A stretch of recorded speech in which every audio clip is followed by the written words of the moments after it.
Welcome and thank you for purchasing the Mossel Bay Historic Tour. We'll be taking a virtual tour throughout Mossel Bay. It's about a 2.5 kilometers walk, approximately 2 hours if you walk it all through at once. The tour is going to be in the late Victorian era in Mossel Bay. That's between 1860 and 1910. We're going to take a walk back through history. Most of my information comes from the Mossel Bay Advertiser, which is the local newspaper. And we took out all of the interesting stories that happened in Mossel Bay, and we're going to walk in the footsteps of the people that made the town. But to get there, we're going to have a little bit of a broad history of Mossel Bay.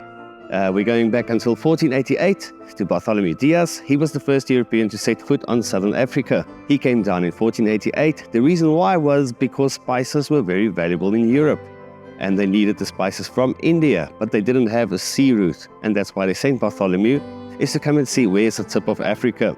So he came down, and somewhere where Namibia is now, the seas got very rough, and he had to move inwards towards the sea just so that he can get around. And he just kept on sailing south. He couldn't even see the land. And when the seas calmed down, he came east and there was no land. So he already passed the tip of Africa without noticing it.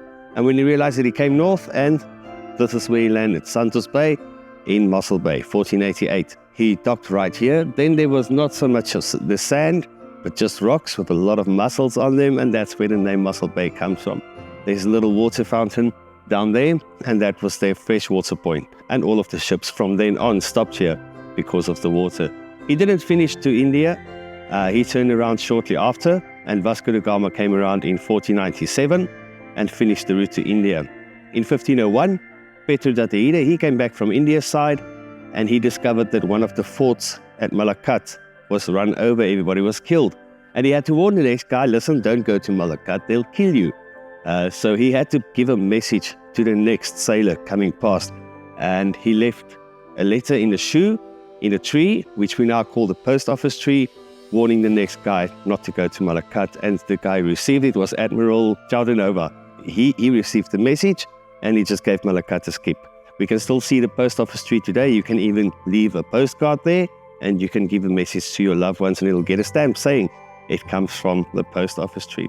So from then until 1750, nothing happened here. There was just a couple of farmers in the area at 1750 and a couple of fishermen's huts down where the harbor is now.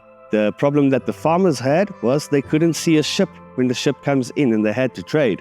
So they had an arrangement with the fishermen that if a ship comes in, one of them would ride on a horse to Port Leeuskop. You can check that on the map. And then they would pour oil on the rock and then set the oil on fire, and it will make black smoke. And then the farmers would see the smoke, and they know a ship is coming in. And then they would bring their stuff to trade with the ships. Not a lot of monetary trading, just trading with stuff that they can use on the farm. We can go on to the next location now.